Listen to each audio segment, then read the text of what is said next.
Señor, ¿Cómo estamos? gracias por este ratito. Un placer. Bienvenido, Pablo. Bueno, perdón por la introducción, pero muchos temas y valía la pena un poco hacer un barrido. ¿Cómo termina el año políticamente?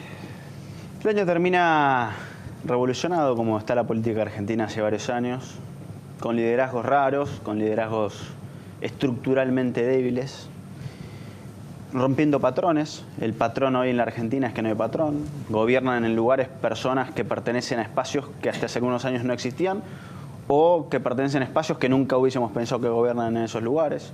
Entonces la Argentina termina distinta porque se está reconstruyendo todo el tiempo. Y lo que me parece interesante es intentar entender qué película tuvimos estos últimos 2 años, si querés el gobierno de Mauricio Macri, y qué película viene. Digo, en estos últimos 2 años me parece que lo que tuviste fue un gobierno que necesitó las elecciones para recibirse de oficialismo, que necesitó enfrentar a la propia Cristina para terminar de comprar el ring y en octubre terminar de empujar a aquellos que de alguna manera intentaban disputar un poco lo que viene. No obstante eso, fíjate que algunas semanas después las situaciones que observamos relacionadas con algunas normativas o algunas leyes no le resulta sencillo ni al gobierno. O sea, que lo que te muestra es que nada está atado, digamos, ¿no? Es como que cuando te quedas tranquilo intentando encontrar un patrón o que creyendo que lo encontraste, indudablemente empezás a equivocarte. Me parece que este es el desafío de la Argentina, de entender que lo que viene tiene este nivel de movilidad y de intentar ver película por sobre foto, ver en la estructura que hay. En la estructura hay un gobierno recibido de oficialismo, que ya se recibió oficialismo, y este es el problema para el gobierno, que pasaron más de 130 días, porque es en agosto y no en octubre, o sea, se consume 70 días de luna de miel después de esa especie de reasunción. Y el desafío ahora es entender en lo estructural qué sucede con los otros espacios. Vos bien mencionabas la potencia que tiene Cristina, reducida y compactada, pero en un segmento de la población, con suficiente audiencia en el resto, y un peronismo que intenta encontrar identidad, que no es algo menor. Ustedes hablan hoy de verdad, digamos, indudablemente esta Argentina termina el año poniendo en tela de juicio todo y apropiándose, y lo digo en el buen sentido, del término justicia y ampliándolo.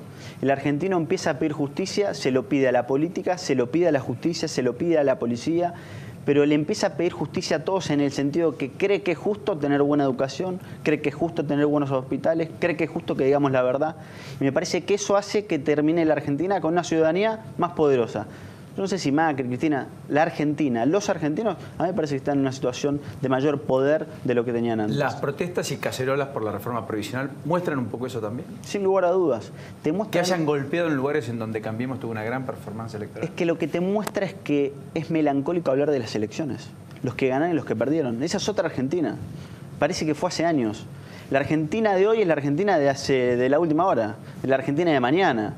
Vos bien mencionabas los temas que vas a tener mañana. Mañana a las 10 de la mañana, lo que hoy hablamos como primicia, posiblemente ya sea tarde. Y esto es lo interesante. Lo interesante es no quedarse quieto. El que se queda quieto pierde. Porque lo que perdés es la capacidad de ver algo que no para de moverse. Ahora, en esa Argentina tan dinámica, tan coyuntural, etcétera, ¿cómo se piensa el mediano y largo plazo? ¿Cómo se estructura, digamos, una política a 5, 10, 15 años? Bueno, fíjate que es muy interesante cómo casualmente este gobierno es el que decididamente va a intentar romper eso. Lo hizo en la Ciudad de Buenos Aires cuando Mauricio Macri era jefe de gobierno. Acordate, al principio de su gestión en Santa Fe y Juan B. Justo, ahí en Pacífico, dijo: señores, hay agua, el año que viene va a haber agua, dentro de 2 años va a haber agua y tal vez el tercero o el cuarto año no, porque vamos a hacer esta obra.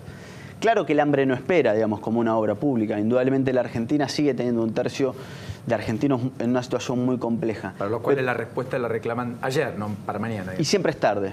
Y nunca alcanza. Pero lo que sí es interesante es cómo el gobierno está intentando dar ciertas peleas que tienen que ver con el mediano y el corto plazo. Bueno, hay que ver los argentinos cómo van cruzando ese puente. Porque el problema de los argentinos es que cuando ven hacia arriba lo que ven el otro día, lo que ven es que ahí no hay soluciones. Quiero decirte con esto, si el kirchnerismo festejó lo del otro día, o Cambiemos se sintió derrotado, yo creo que los dos están equivocados. Creo que toda la política perdió. Porque a mí me parece que, no hay que leer tanto Cristina Macri. Me parece que hay que leer qué hace la sociedad con la política. Y me parece que la sociedad miró para arriba y dijo: esto a mí no me están ayudando. O sea, así no es. Entonces ahí me parece que hay un paso para adelante. ¿Lo ves a Macri con iniciativa política en el centro de la escena? ¿O lo ves intentando imponer agenda mientras otros le arrebatan parte de esa iniciativa? Yo creo que todos juegan, ¿no? Digamos, Por eso digo. Todos juegan. Sí es claro que el gobierno después de estas elecciones es dueña de una parte más importante, digamos, del espectro de la agenda.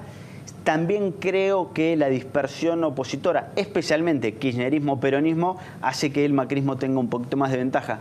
Porque lo que logra el gobierno es abroquelar más gente que tal vez ante la duda de lo de Cristina, cuando digo gente incluyo político, ¿no? Digo, se viene para acá. Ahora, el dato también interesante para lo que viene, Paulino, es que el factor Cristina sobre el factor Mauricio Macri empieza a pesar cada vez menos.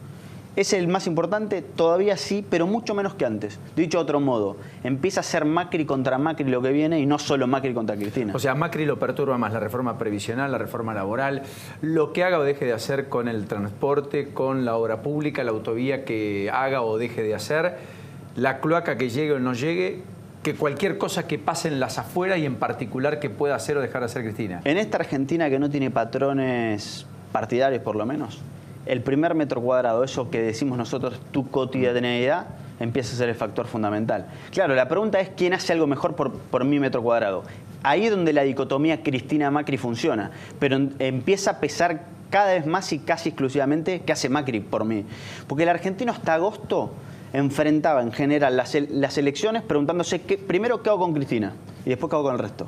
Y de ahora empieza a decir qué hago con Cambiemos y qué hago con el resto. Apareció. Ese es el más chiquito. Ese es el más chiquito. Es la primera vez que hace algún ruidito en 6 meses. ¿En serio? Sí. Bueno, nos podemos jactar de ser los que generamos el primer ruido. Así es, efectivamente. Me disculpas por eso. Cuando sea incontrolable ya no nos vamos a jactar de nada. Olvídate. No, ocupa tu lugar en cualquier momento. Sí, bueno, es probable. Yo te agradezco la generosidad porque además ha venido con su mujer, con la mamá de ¿cómo se llama? El nene Salvador. De Salvador, y Salvador estaba tranquilo, ahí estaba intentando dormirse, etcétera. Me parece que algo lo aturdió. No sé si Cristina, Macri, el centro de la escena, No sé, la política o la Argentina misma, digamos. Bueno, 2 o 3 preguntas finales. Dime. La calle, el control de la calle. Sí. ¿En algún momento se puso en tela de juicio después de los últimos episodios, entendés, para el círculo rojo, para la política, o no? A mí me da la sensación que parte de este gobierno, incluido el presidente, tiene un paradigma central para gobernar, para casi todas las decisiones, que es, cuando digo la calle, no estrictamente esa calle, sino el conjunto de la sociedad manifieste cierta aprobación o cierta posibilidad de espera. Esta idea como, viste, cuando los papas dicen la plaza llena, ¿no? Entonces me parece que eso hace que esta otra calle, la más violenta, el control no sé cuánto, le reste algo de importancia. Algunos dirán que está equivocado, otros que no. Lo que es claro es que hay un nuevo paradigma de los que tienen la botonera. El tiempo nos mostrará un poco quién tiene más o menos la razón. Lo que sí queda claro es que controlar, en este caso la calle, importa. Ahora, tampoco determina. Insisto con esto, en los últimos días perdió toda la política. No hay ganadores, hay perdedores. ¿Massa lo ves volviendo al peronismo? Yo creo que yo no le veo muchas otras opciones. Creo que lo que Sergio necesita es una baldosa, por más que sea chico o grande, pero una baldosa propia. Cuando digo baldosa es tener sentido, para poder hablarle a alguien de un tema. Me parece que desde el peronismo podría ser parte de una baldosa más grande, pero que tendrá que resolver ciertas cuestiones con algunas personas con las que seguramente se habrá enfrentado en algún momento. El factor Cristina es otro factor que influye en la decisión, imagino, de actores como Sergio Massa y el peronismo.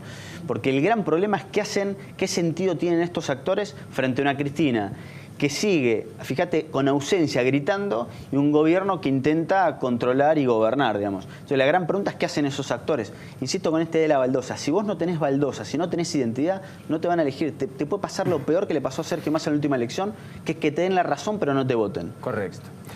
Hoy volvieron a la mesa chica Luis Barrio Nuevo y el propio Hugo Moyano, la mesa chica de la CGT, digo, para intentar salvar lo que a todas luces parece que es una fractura casi explícita de la CGT. ¿Crees que se fractura? Y en todo caso, ¿crees que puede unificarse bajo el comando de una persona? Esta es una foto de las emblemáticas, evidentemente, del día. La mayoría compuesta, digamos, de estos gremios son todos pesados. Está Schmitt, está parte del triunvirato, está Acuña. Faltó Daer, ¿no? Que era el más conciliador hasta aquí. Yo creo que cuando te mandan esas fotos en el clipping, acá llegan en blanco y negro. Quiero decirte con esto... Bueno. me parece que, digamos, que que el que no entienda en cualquier lugar que algo tiene que cambiar, se queda mirando otro mundo. Y el problema es que los trabajadores son mucho más vivos que todos nosotros juntos, o sea, saben quiénes son todos. Hoy ustedes hablaron de factor de la verdad, o sea, todos están buscando la verdad y la justicia. Y no es solo cuando te roban, es cuando te representan, es cuando te dicen algo que no pasa, es cuando te prometieron, es cuando te dijeron que iban a pasar a escucharte y no te pasaron a escuchar. Me parece que el problema del sindicalismo en la Argentina es mucho más grande si se fractura, si son 2, 3, 4, 5, 6, que tiene que ver con que el trabajador no se sienta representado, en la mayoría de los casos. Y no tiene que ver con que la interna, con que la izquierda se meta en tal lado. O sea, el problema es como mucho más serio, digamos. Me parece que viste como yo te decía lo circunstancial versus lo estructural. Lo circunstancial son los 4 o 5 nombres, pero en la estructura hay trabajadores que se levantan todos los días para deslomarse y cuando miran para arriba tampoco ven soluciones. A llevarlo a dormir. Un placer. Buena cena. Felicidades. Gracias, igualmente. Pablo Nopov, aquí con nosotros.